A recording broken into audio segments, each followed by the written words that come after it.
You prefer being called Bex? Yeah. Don't want to be over familiar. No, that's fine. Bex, welcome to Burnley. How does it feel to be here? Yeah, super exciting.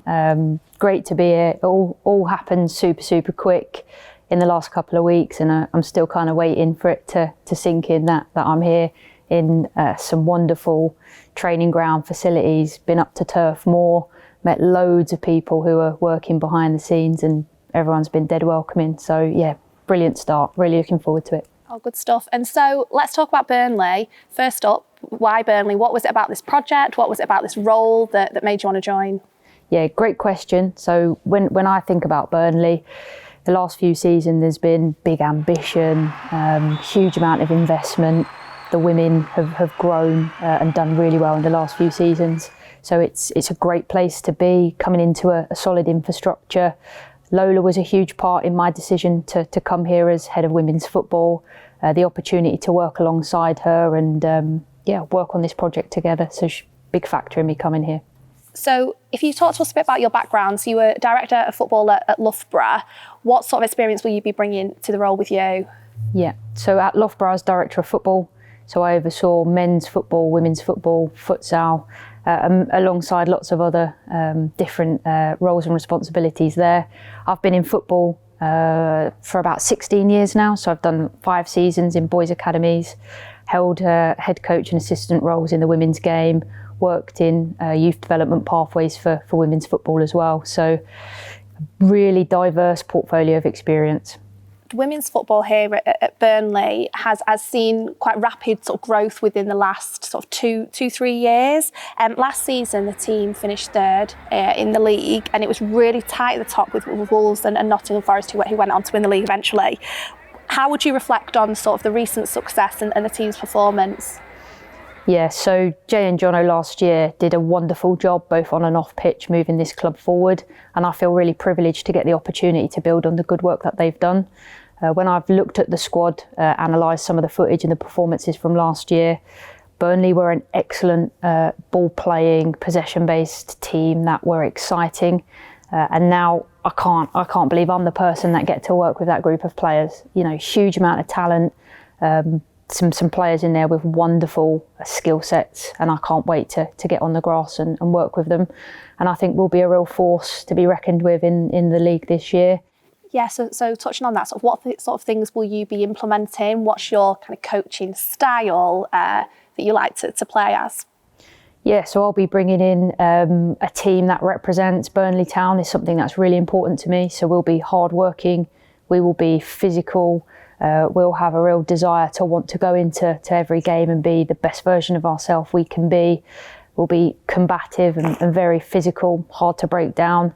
And I think that's really important to me, that we represent the town and we represent the people that work at this football club and our fan base here. When I think about what I'm going to bring to the role specifically, I'm big on getting to know the players as people, understanding them. I want to build a real culture of togetherness here and work towards our objectives together.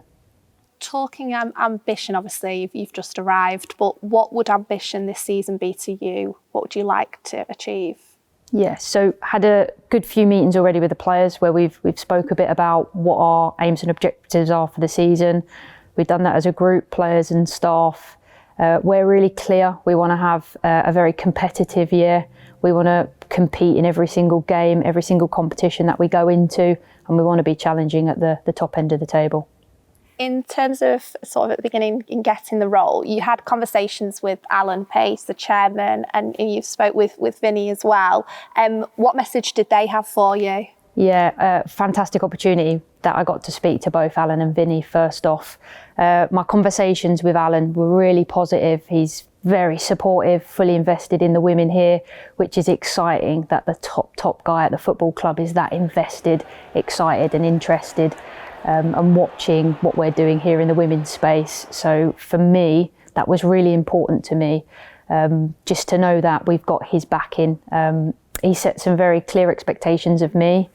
We had a really good chat about creating an identity for Burnley Women and what he wants that to look like, which really aligned to myself and my core values. So I feel like I can deliver on that for Alan. Vinny, again, very warm, very approachable, open door policy for me and my time here at the football club, which is a great opportunity for me to kind of learn and be around Vinny. He's very invested in the women. You know, he's very supportive and wants to get down to training and games and have coffees and conversations here. So I'll definitely be taking him up on that offer when he returns from being abroad. And he mentioned as well that he did some of his training was it Man City girls with junior teams, wasn't it? Yeah, good things to tap into. Touching on Alan in terms of obviously women's football has a huge profile in America, so he is very supportive of it. Does that give you a big boost knowing that the board of chairmen are really behind this and want this as an area of growth at Burnley Football Club? The fact that Alan is so invested and enthusiastic about Burnley women here is inspiring to all of us. It means that we have got the backing and infrastructure of everyone at the club. So, for example, my first kind of full day yesterday, walking around Turf Moor, finding out about, you know, all the people in the commercial team, the people in the marketing team, the people in the community. There is not a single person working at this football club that is not invested, asking questions about Burnley women, wanting them to do well. So I think Alan's philosophy and approach from the top of the tree here is filtered down to everybody in this organisation. So what an exciting time for me to arrive and be a part of that. JJ Watt and Kaylee Watt have invested in the club, and Kaylee, you know, having played for the US international team, she's enjoyed a great career. Again, women's football link. How exciting is that backing as well, and her involvement within the club? Oh, it's brilliant. So not only to have iconic sports people, but to have female role models like that, players who have played internationally. I think she scored the fastest goal in history, didn't she, as well? So to have people like that are invested in Burnley Women and Burnley Football Club is great. I think for us, it puts Burnley Women on the map internationally, so we can increase our fan bases, expose our brand, and hopefully get out into that worldwide space. So yeah, I'd love to see them both at a Burnley women's game this season if they're free. Definitely. And in terms of worldwide, women's football, you've been in the industry for a long time, so it'd be really interesting to gather your thoughts. We've got the Women's World Cup on at the moment, the Lionesses' success with the Women's Euros. What change have you seen during your time in this industry? Oh, it's night and day different from when I first started. You know, I'm 34 now, so I would have grown up, you know, playing on the primary school, you know, school pitches with the boys, limited exposure, not very many role models. You'd have started out in a centre of excellence or a pathway and you just get given a jumper, you know, and that would have been your offer, and you'd go down your local 3G to walking in here at Burnley training ground, looking at the facilities that the women get, you know, coming in, getting breakfast, playing out on the top pitches here at the training ground, getting fed after, the kit, the support, the staff team. You know, it's night and day different. And I think a lot of people in and around the Lionesses and at clubs now have been working towards this for the last 40 years. It's taken 40 years for us to get here. And I feel like women's football's been a bit of a sleeping giant. The Lionesses, the Euro win that we had last year, that has just ignited a real passion and started to inspire people everywhere, fans, coaches, players, club staff, chairmen, to really get more invested in the growth of the game. And, you know, Burnley are doing that here, and it's an exciting time to be here. And how far do you think it can go? What sort of possibilities do you see for women's football worldwide? I think the opportunities are endless. Opportunities to develop women into leadership roles, players to get full-time contracts, women's football to become more professionalised, clubs to go into operating into full-time models.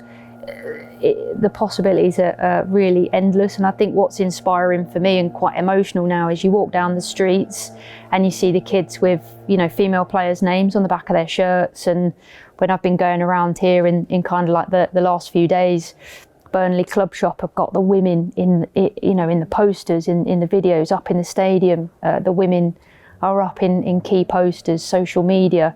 There's a real presence of women's football here, and women are included in a lot of thought. So yeah, I think the opportunities are endless. Well, thank you for talking to us. It's definitely an exciting time, and we wish you the best of luck, you and the players, for the season ahead. Thank you very much.